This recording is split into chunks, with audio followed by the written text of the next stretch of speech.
வணக்கம். நான் Suchitra sounds good Sujith சேனலில் இருந்து. இப்ப நமக்கு கல்யாணம் ஆனக்கப்புறமா சில பிரச்சனைகள் கணவனுக்கும் மனைவிக்கும் வருது. அப்புறம் மனைவிக்கு கணவனுக்கும் வருது அப்படின்லாம் நெனச்சுக்கிறாங்க.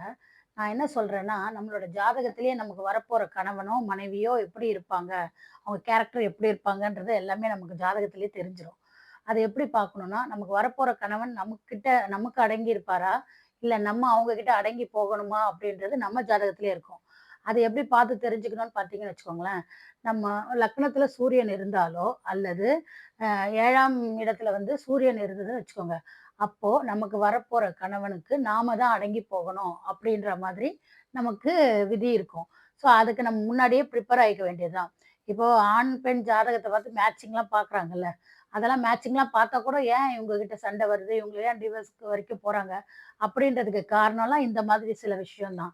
ஸோ நமக்கு வரப்போற கணவர் வந்து, அ அவர் வந்து நம்ம அவங்க கிட்ட அடங்கி போணும் அப்படின்ற மாதிரி இருந்ததுன்னா, நம்ம வந்து அதுக்கு முன்னாடியே அட்ஜஸ்ட் பண்ணிட்டு போறத முதல்ல இருந்தே நம்ம பிராக்டிஸ் பண்ணிக்கிட்டோம்னு வச்சுக்கோங்க. அதுக்கப்புறமா வந்து நம்மளோட லைஃப்ல வந்து ஒரு ப்ராப்ளமும் வராது. சரியா? ஸோ அதனால வந்து நம்ம ஜாதகத்த பார்த்து, இது வந்து வரப்போற கேரக்டர் தான் அப்படின்ற மாரி நம்ம நெனச்சக்கூடாது. நம்ம ஜாதகத்திலேயே நமக்கு இப்படிப்பட்டவங்க தான் அமைவாங்க அப்படின்றது எழுதி வச்சிருக்கு. நம்ம தலையெழுத்து. ஸோ அதுக்கேத்த மாதிரி நம்ம ப்ரிப்பேர் ஆயிக்க வேண்டியது தான். சரியா? ஸோ இது மாதிரி நல்ல நல்ல தகவல் எல்லாம் வந்து நான் உங்களுக்கு என்னோட ஷார்ட்ஸ்லயும், வீடியோலயும் நான் பதிவு செய்றேன். நீங்க இத வந்து உங்களுக்கு பிடிச்சிருந்ததுன்னா, லைக் பண்ணுங்க, ஷேர் பண்ணுங்க, சப்ஸ்கிரைப் பண்ணுங்க. நன்றி, வணக்கம்.